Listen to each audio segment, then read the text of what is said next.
El capitán dio la orden de fuego y 14 niños de ametralladoras le respondieron en el acto. Pero todo parecía una farsa. Era como si las ametralladoras hubieran estado cargadas con engañifas de pirotecnia, porque escuchaba su anhelante tableteo y se veían sus escupitazos incandescentes, pero no se permitía la más leve reacción, ni una voz, ni siquiera un suspiro, entre la muchedumbre compacta que parecía petrificada por una invulnerabilidad instantánea. De pronto, a un lado de la estación, un grito de muerte desgarró el encantamiento.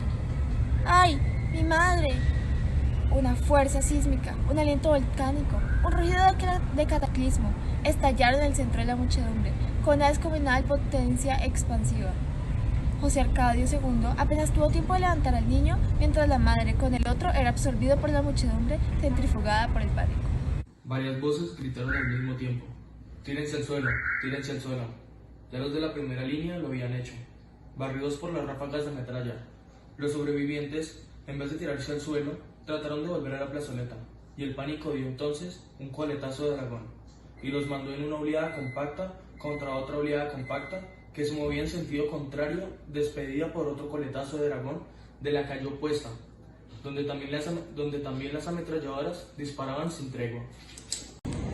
Estaban acorralados, girando en un torbellino gigantesco, que poco a poco se reducía a su epicentro, porque sus bordes iban siendo sistemáticamente recortados en redondo, como pelando una cebolla, por las tijeras insaciables y metódicas de la metralla.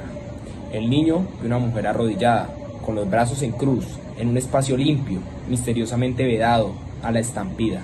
Allí lo puso José Arcadio II, en el instante de derrumbarse con la cara bañada en sangre, antes de que el tropel colosal arrasara con el espacio vacío, con la mujer arrodillada, con la luz del alto cielo de sequía y con el puto mundo donde Úrsula Iguarán había vendido tantos animalitos de caramelo. Cuando José Arcadio II despertó, estaba boca arriba en las tinieblas. Se dio cuenta de que iba en un tren interminable y silencioso, y de que tenía el cabello apelmazado por la sangre seca y le dolían todos los huesos. Sintió un sueño insoportable, dispuesto a dormir muchas horas, a salvo del terror y el horror. Se acomodó de un lado que menos le dolía, y solo entonces descubrió que estaba acostado sobre los muertos. No había un espacio libre en el vagón, salvo el corredor central. Debían de haber pasado varias horas después de la masacre porque los cadáveres tenían la misma temperatura del yeso en otoño y su misma consistencia de espuma petrificada, y quienes los habían puesto en el vagón tuvieron tiempo de arrumos en el orden y en el sentido en que se transportaban los racimos de banano. Tratando de fugarse de la pesadilla, José Arcadio II se arrastró de un vagón a otro, en la dirección en que avanzaba el tren, y en los relámpagos que estallaban por entre los listones de madera, al pasar por los pueblos dormidos, veía a los muertos hombres, los muertos mujeres, los muertos niños, que iban a ser arrojados al mar como el banano de rechazo.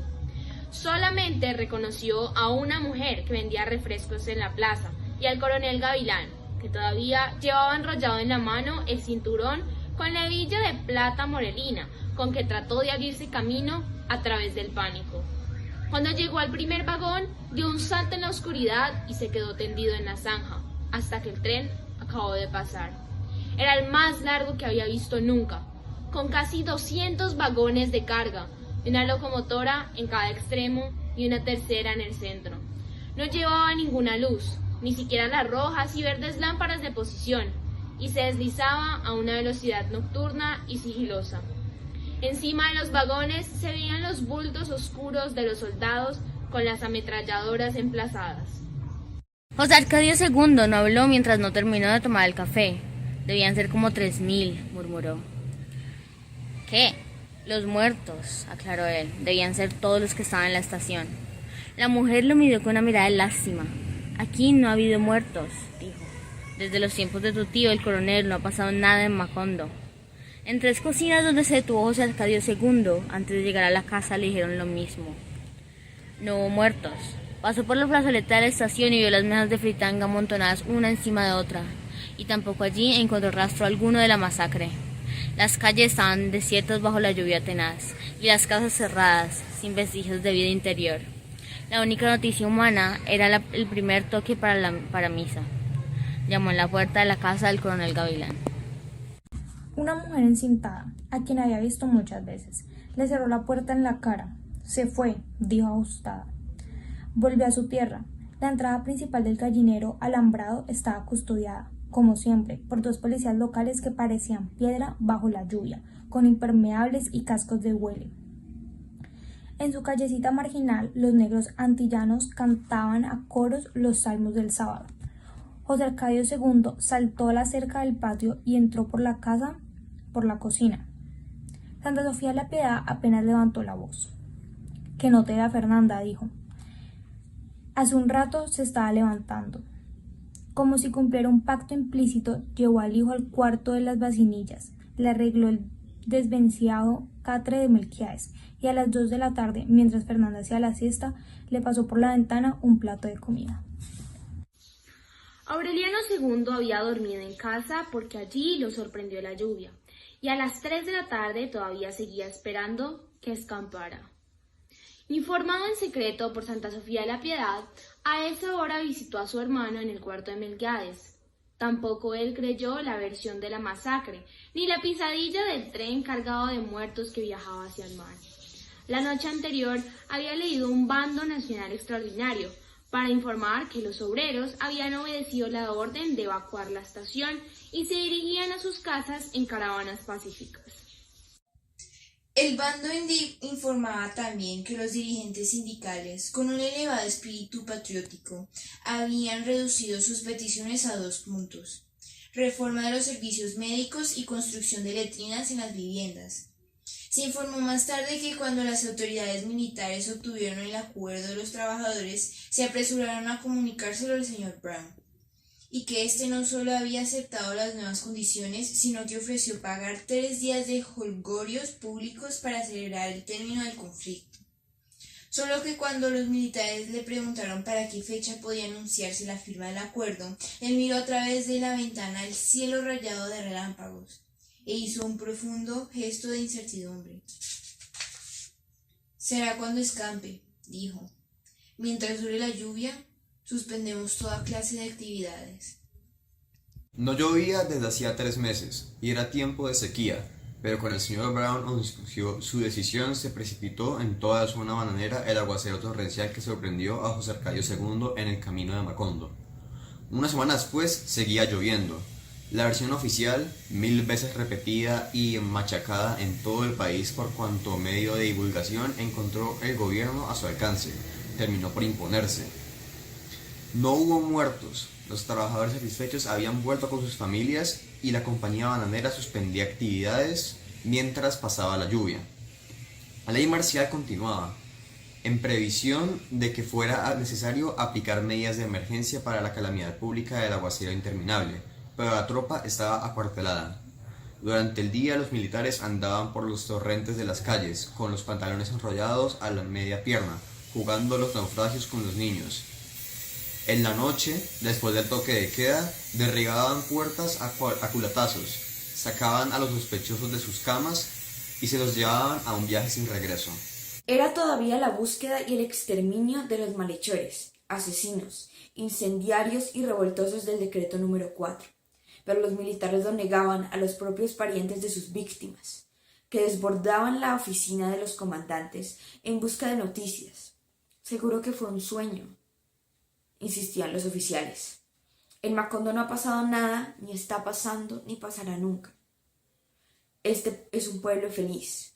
Así consumaron el exterminio de los jefes sindicales. El único sobreviviente fue José Arcadio II.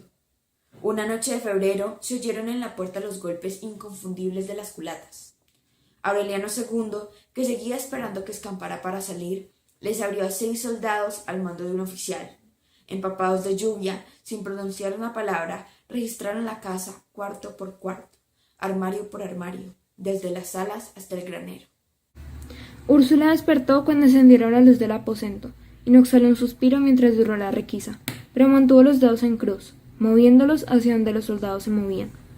Santa Sofía de la Piedad alcanzó a prevenir a José Arcadio II que dormía en el cuarto de Melquiades, pero él comprendió que era demasiado tarde para intentar la fuga. De modo que Santa Sofía de la Piedad volvió a cerrar la puerta, y él se puso la camisa y los zapatos, y se sentó en el catre a esperar a que llegaran. En ese momento estaban requisando el taller de orfebrería. El oficial había hecho abrir el candado y con una rápida barrida de la linterna había visto el mesón de trabajo y la vidriera con los frascos de ácido y los instrumentos que seguían en el mismo lugar en el que los dejó su dueño. Y pareció comprender que en aquel cuarto no vivía nadie. Sin embargo, le preguntó astutamente a Aureliano II si era platero, y él explicó que aquel había sido el taller del coronel Aureliano Buendía. Ajá, hizo el oficial, y encendió la luz y ordenó una requisa tan minuciosa que no se les escaparon los 18 pescaditos de oro que se habían quedado sin fundir, y que estaban escondidos detrás de los frascos con el tarro de lata. ¿Cuántas personas viven en esta casa?, preguntó. 5. El oficial evidentemente no entendió. Detuvo la mirada en el espacio donde Aureliano II y Santa Sofía de la Piedad seguían viendo a José Arcadio II, y también se dio cuenta de que el militar lo estaba mirando sin verlo. Luego apagó la luz y abusó la puerta. Cuando les habló a los soldados, entendió Aureliano II que el joven militar había visto el cuarto con los mismos ojos con que lo vio el coronel Aureliano Buendía.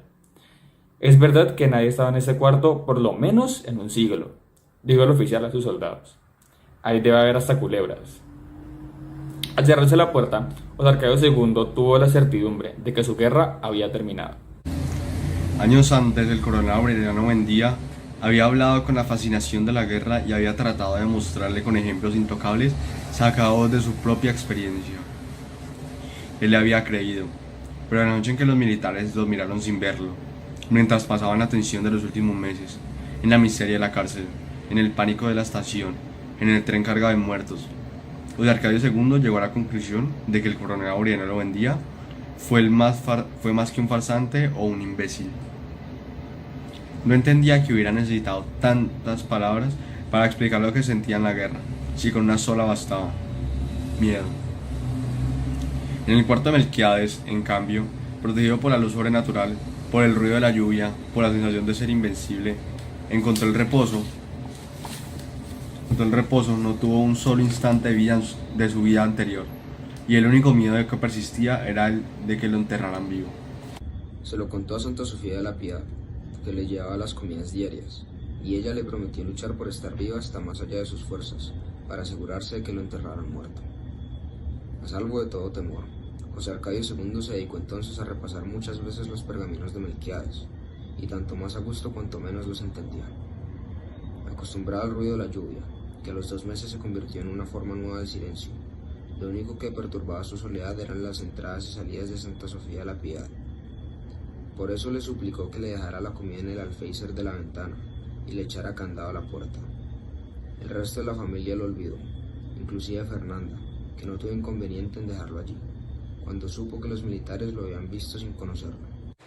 A los 6 meses de encierro, en vista de que los militares se habían ido de Macondo, Aureliano II quitó el candado buscando a alguien con quien conversar mientras pasaba la lluvia.